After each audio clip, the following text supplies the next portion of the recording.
So we will begin our book not with, say, 10 easy productivity hacks for getting over your laziness, but rather a closer look at what laziness actually is. You procrastinate for a reason. Understand that reason, and you give yourself a real chance to do something different.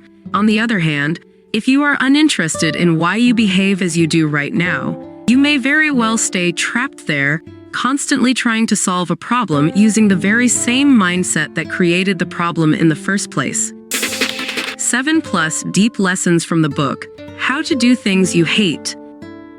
Number 1. Laziness can be defined as the conscious unwillingness to put in the necessary effort required for a task, encompassing both mental and physical exertion. People are often lazy, even though they know that being so will create problems for them, whether that's more work to do later, missed opportunities, or negative feelings. There is no fixed psychological definition of laziness, although it has been associated with lower measures on one of the big 5 personality traits, conscientiousness. Perhaps that's because what we call laziness is actually a cluster of behaviors, beliefs, attitudes, habits, and emotions.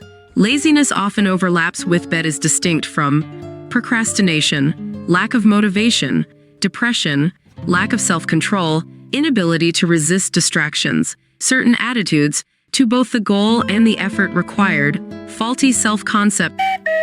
Furthermore, laziness is not just a result of these many complicated variables. It also acts as a trigger for secondary behaviors, thoughts, and feelings. We might feel shame or criticize ourselves or take our behavior as confirming evidence that we are a hopeless case because there is something intrinsic in our nature that makes us lazy. Number 2. Imagine you have been working diligently on a project with a tight deadline. However, you find yourself constantly distracted by the urge to snack on some chips you know are in the kitchen.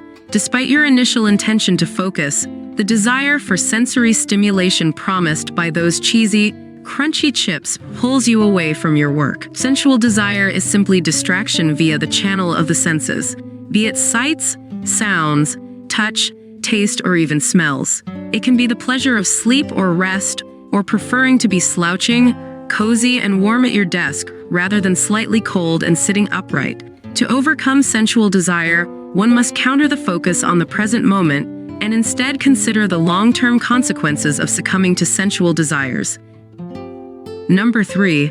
Ill will is a mental state driven by strong dislike or rejection. It's the opposite of sensual desire because it's all about what you don't want. Ill will is the essence of resistance. We will look at how to better tolerate uncertainty and discomfort in a later chapter. But for now, we'll just say that a big hindrance to self-mastery is the way we tend to avoid, reject, or judge certain things in life just because they are difficult. This is a subtle point. Many of us have been taught that self-improvement is something that automatically has to feel good. We start to believe that if we are uncomfortable, bored, scared, or uncertain, that something is wrong, and that we need to do whatever it takes to avoid those negative feelings.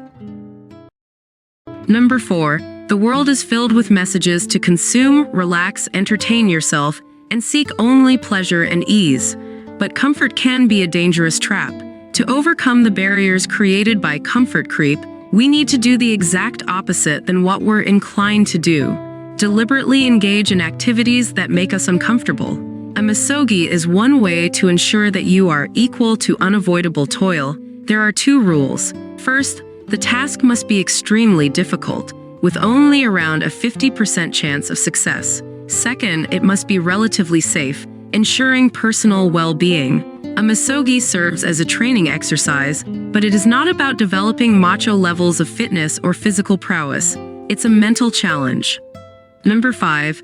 Hunger is not the end of the world. Not getting what you want when you want it is not the end of the world either.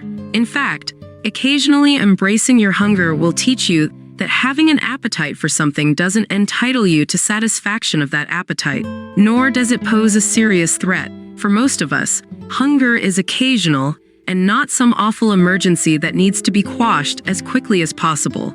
Basically, hunger is no big deal.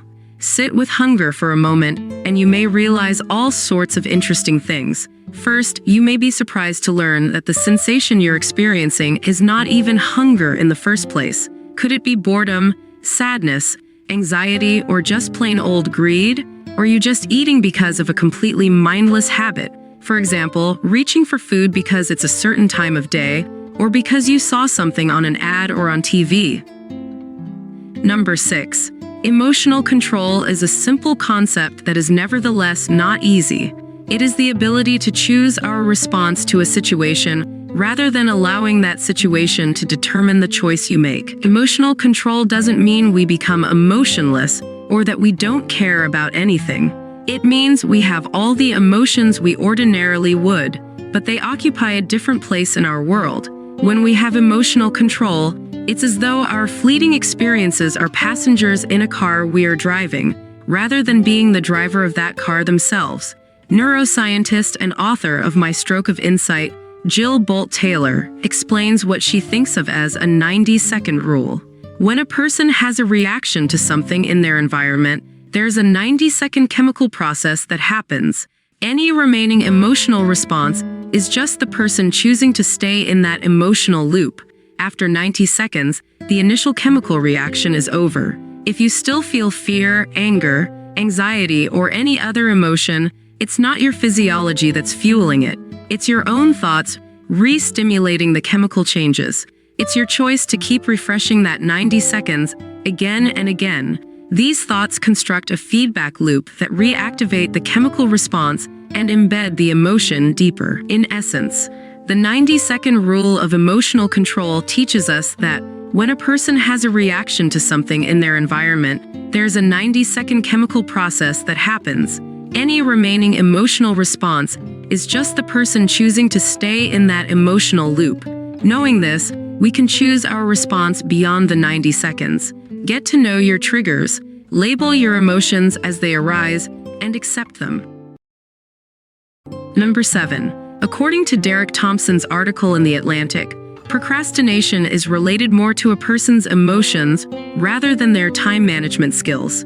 Breaking the habit of procrastination is therefore a psychological exercise rather than simply a matter of being more organized. The insight here is that self-discipline is not about having a well-structured schedule, for example, or a good morning routine. Rather, it's about maintaining the kind of mindset that would make those habits and behaviors possible. Procrastination can also result from a fear of achieving success. Concerns about potential social alienation, significant life changes, and increased expectations from others can create anxiety and lead to avoidance of work. If we do well, does that mean the demands on us are instantly going to be increased? That's definitely a reason not to do well. Number 8. Change your perspective and reorient yourself toward your goals and values, not your negative feelings. Instead of viewing the task negatively or as a burden, reframe it as something meaningful and valuable, or something that brings you closer to something meaningful and valuable. Reframe how you think of success, failure, and perfection. Rename failure as learning, for example, perfectionism as avoidance and difficult challenges as nothing more than games or fun puzzles. Ask yourself, how will completing this goal be valuable in how I see myself? How will completing this goal be valuable in how others see me? How will completing this goal be valuable to my personal growth? Take baby steps, commit to action in the present, even if it's tiny and even if you are not in the right mood. The trick is that the only way you really will be a different person in the future is if you take concrete action now to make that a reality. Don't bank on being in a magically better frame of mind in the future. Instead, take however you feel, afraid, bored, lazy, etc., and assume it's a given. Assume you will always feel that way. Where does that leave you? Well, it means you have to just get on with acting. If you haven't subscribed to our channel, you probably will not see us again. If you have, congratulations, you are growing every day.